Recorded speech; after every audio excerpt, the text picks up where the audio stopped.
안녕하세요. 금융감독원이 각 금융협회 중앙회들과 함께 제공하는 불금 클래스입니다.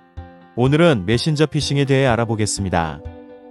요즘 기승을 부리고 있는 메신저 피싱을 들어보셨나요? 메신저 피싱이란 문자 메시지나 카카오톡 같은 메신저를 사용하여 이루어지는 피싱 범죄를 말합니다. 예전에는 주로 자녀 납치나 교통사고 등을 빙자했지만 최근에는 직접 친구나 자녀인 척 접근해서 돈을 요구하는 경우가 많습니다. 이런 사기 수법의 특성 때문에 주로 50대, 60대 여성의 피해가 많이 나타나고 있습니다. 그럼 메신저 피싱의 사례와 예방법에 대해 어떤 것이 있는지 자세히 알아보도록 하겠습니다. 먼저 휴대폰 고장을 핑계로 개인정보를 요구하거나 악성 앱 설치를 유도하는 경우입니다. 엄마 나 푼술이 맡겼는데 시간이 좀 걸린대. 걱정 마 엄마. 너 학원 벌써 끝났어? 아직? 근데 엄마 바빠? 나 부탁 하나만.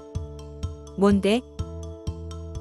엄마 급하게 문화상품권 사야 하는데 휴대폰 인증이 안 돼서 엄마 명의로 회원 가입하고 구매하면 안 될까? 알았어. 엄마 주민등록증 사진이랑 카드 등록하기에 앞뒷면 사진도 보내주라. 인증이 안 돼서 그러는데 링크 보내줄게. 연결해봐. 이런 경우 의심스러운 마음이 들어 직접 통화하자고 해도 그럴듯한 변명으로 회피하기만 합니다. 다음 사례는 삼촌, 이모 등 호칭이 쉬운 상대에게 접근하는 경우입니다. 삼촌 많이 바쁘신가요? 오랜만일세. 잘 지내지? 근데 어쩐 일이야? 죄송한데요. 저 뭐 하나 부탁드려도 되나요? 얘기해봐. 들어줄 수 있는 부탁이면 얼마든지.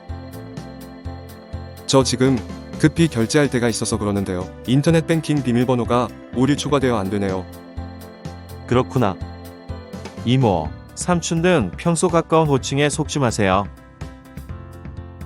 인증 오류 핑계로 돈이 급하다면서 송금을 요구하는 경우도 있습니다. 바빠요? 괜찮습니다, 부사장님. 잠깐 부탁 하나만 해도 될까요? 네, 결제 때문에 급히 이체하려다가 비번 오류가 났어요. 대신 이체 하나 부탁해도 될까요? 네 알겠습니다. 금액은 550만 원인데 바로 가능할까요? 네, 인증 오류를 이유로 급하게 요구하는 송금 요청에 주의하세요. 최근에는 상품권을 대리구매하도록 유도하는 경우도 많이 발생하고 있습니다. 자기 링크 타고 들어가서 이거 10장만 구매해 줄 수 있어? 지금? 응, 사서 나 핀번호 보내주라. 톡으로 보내주면 돼. 보냈어. 이따 만나. 고마워. 돈은 이따 줄게.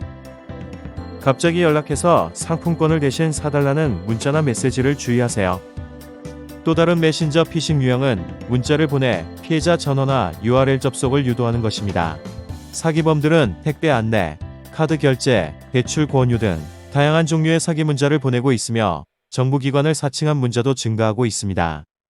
이런 URL을 클릭하면 어떻게 될까요? 다음은 금융감독원 이름으로 여러분 계좌가 신고됐다는 문자입니다. URL을 클릭하면 다음과 같은 개인정보 입력 화면이 나오고 조회 버튼을 누르라고 하지만 누르면 악성 앱이 설치되므로 절대 조심해야 합니다. 최근에는 피싱 사기범들이 유출된 개인정보를 활용하는 경우가 많은데 자녀의 개인정보를 훔쳐 휴대폰을 개통하고 카카오톡 계정을 만들어 접근하기 때문에 의심하기가 더욱 쉽지 않습니다. 신용카드 번호, 이동통신사, 주민등록증 사진과 같은 민감한 정보도 진짜 아들이나 딸이라고 속아서 주는 경우도 많습니다. 이런 개인정보 유출이 특히 위험한 것은 유출된 정보로 피해자 명의의 휴대폰이 개통되고 이를 통해 비대면으로 금융계좌까지 개설할 수 있어 2차 피해로 이어진다는 점입니다. 그럼 메신저 피싱을 예방하는 방법을 알아볼까요? 가족이라도 무분별한 개인정보 제공은 조심하세요. 가족이나 친한 친구라도 해도 돈이나 카드 번호를 요구하면 반드시 직접 통화해서 확인하세요. 직접 통화할 수 없는 상황이라면 당사자만 알 수 있는 질문을 해서 확인하세요. 알 수 없는 결제 문자를 받은 경우 절대 그 번호로 전화를 하거나 URL을 클릭하지 마세요. 대신 카드사에 직접 전화를 걸어 결제 여부를 확인하는 것이 안전합니다. 지금까지 불법 금융 피해 없는 세상을 만들어가는 불금 클래스였습니다.